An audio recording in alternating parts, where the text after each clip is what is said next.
Yeah, so today I am not here to talk about how computer coding works. I'm not here to talk about programming. I'm not here to talk about anything beyond your middle school level of knowledge. Well, here today, I'm just talking about how we could make a change by using the things that we did not create to impact the lives of millions of people that we have never met. Thank you very much. So let's start. Okay. Right now, we do have about more than 3.5 billion internet users according to the statistics back then 3 years ago in 2006. And it's about 45% of the global population that we have, which is a big number, of course. And meanwhile, we also have 1.7 billion people who are actually using the internet on the smartphones. Well, raise your hands if you do have an internet connection.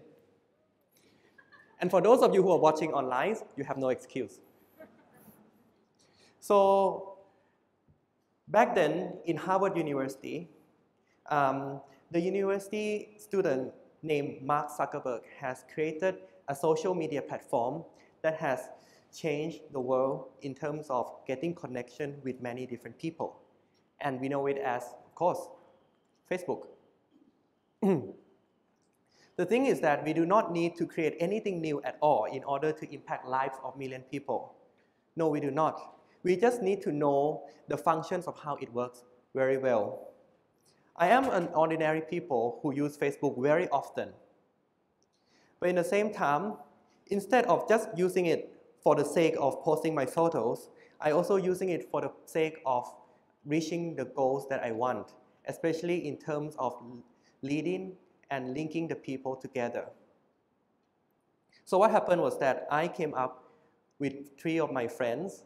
We are all from different countries in Southeast Asia, and we created a small and humble page with just very few of us in the beginning called the ASEAN community.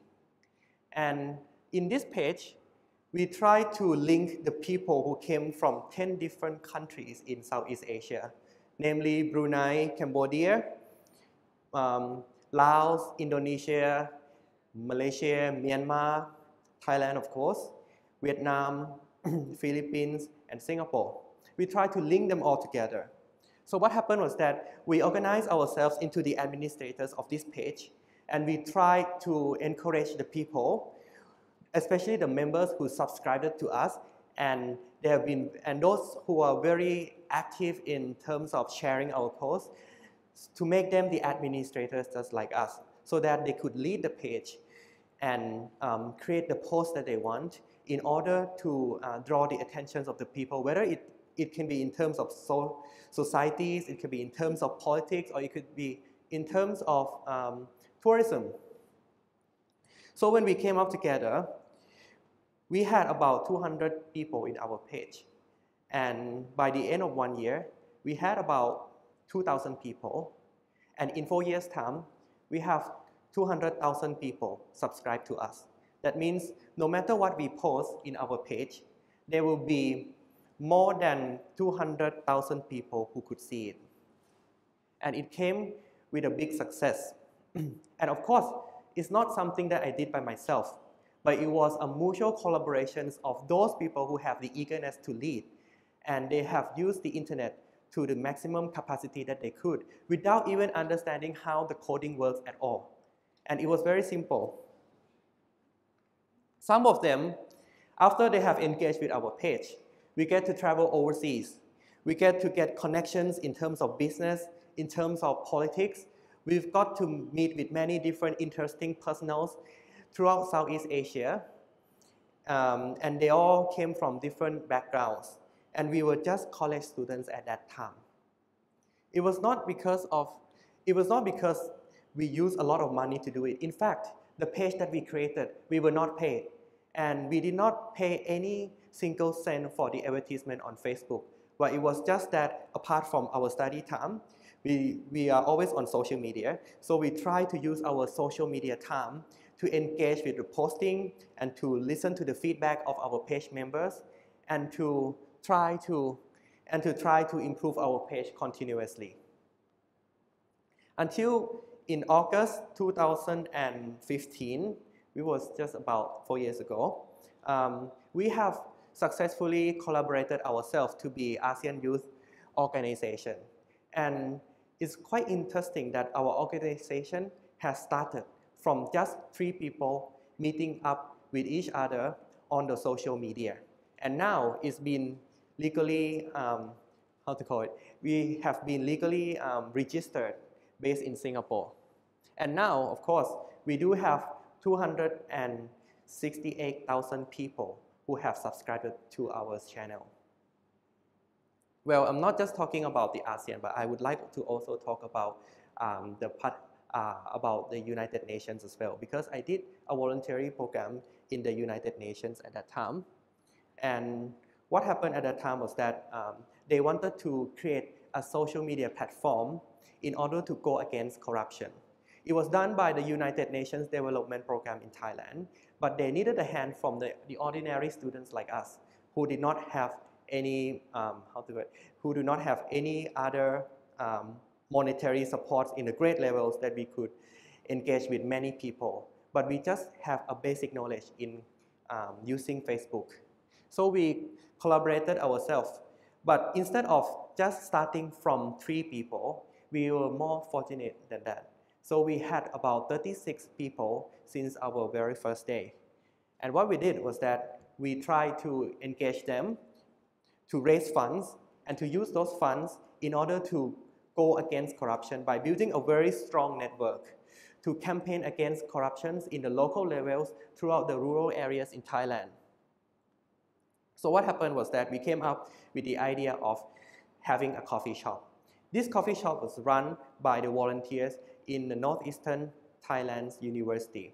And it was very successful because the coffee prices sold were much lower than what the other shops were selling.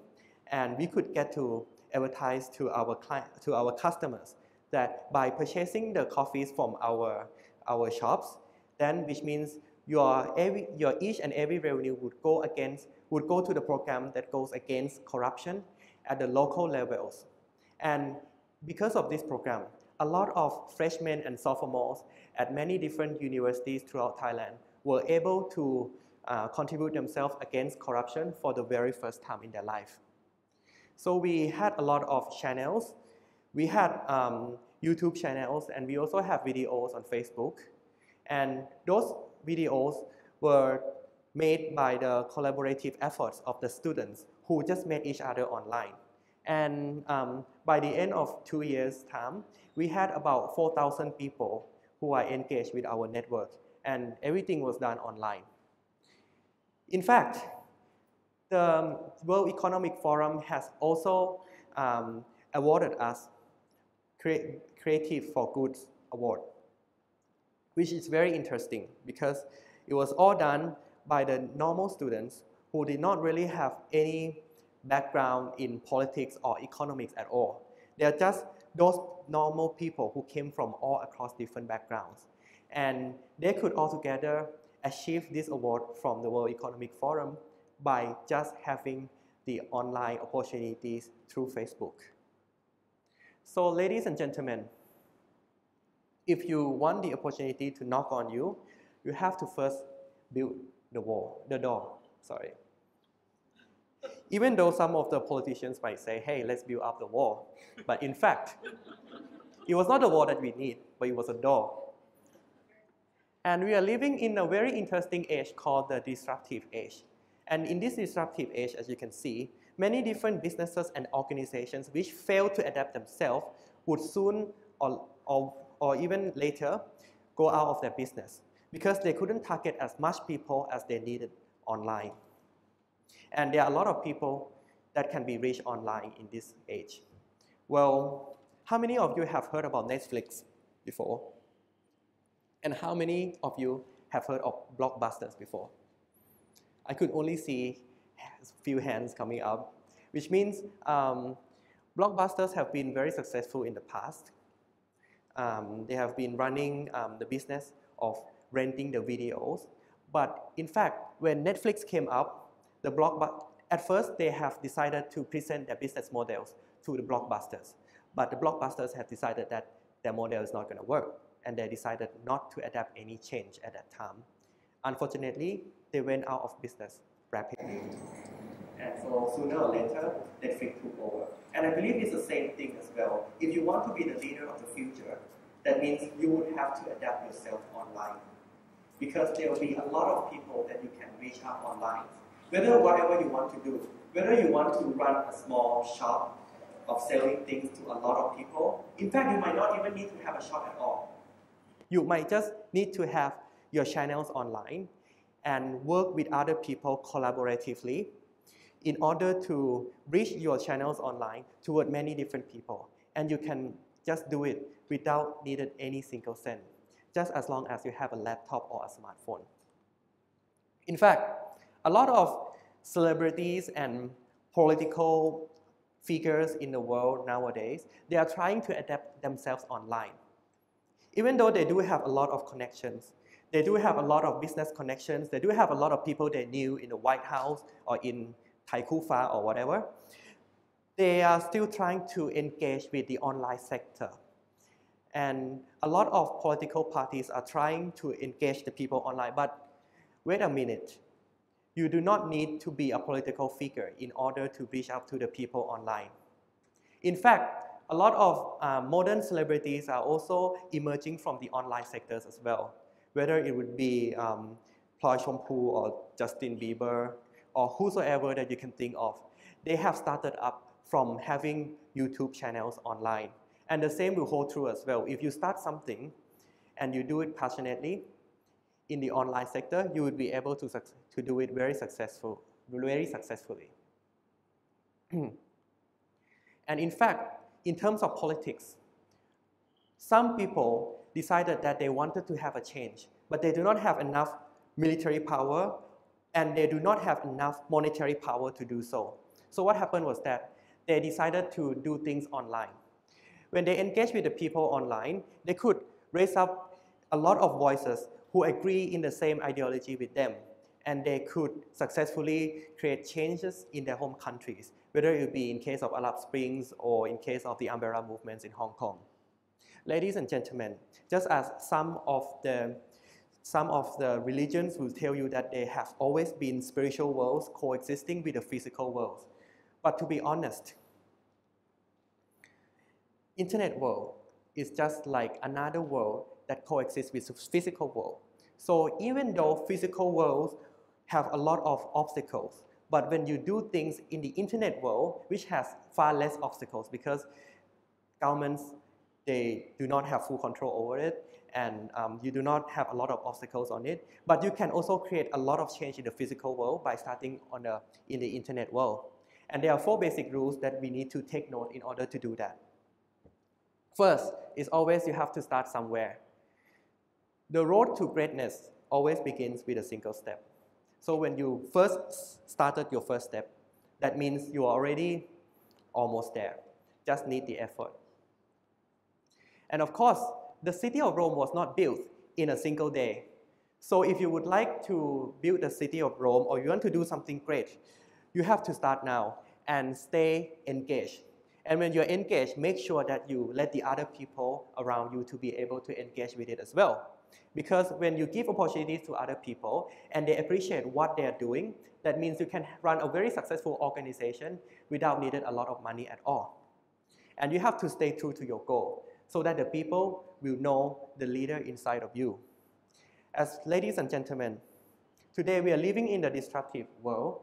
And of course, in order to be successful in this disruptive age, it's not just the leadership qualities that we need, but we have to bring the leadership qualities that we have and engage with the internet and create the change that we want for the society. So may the force and the internet connections be with you all. Thank you very much.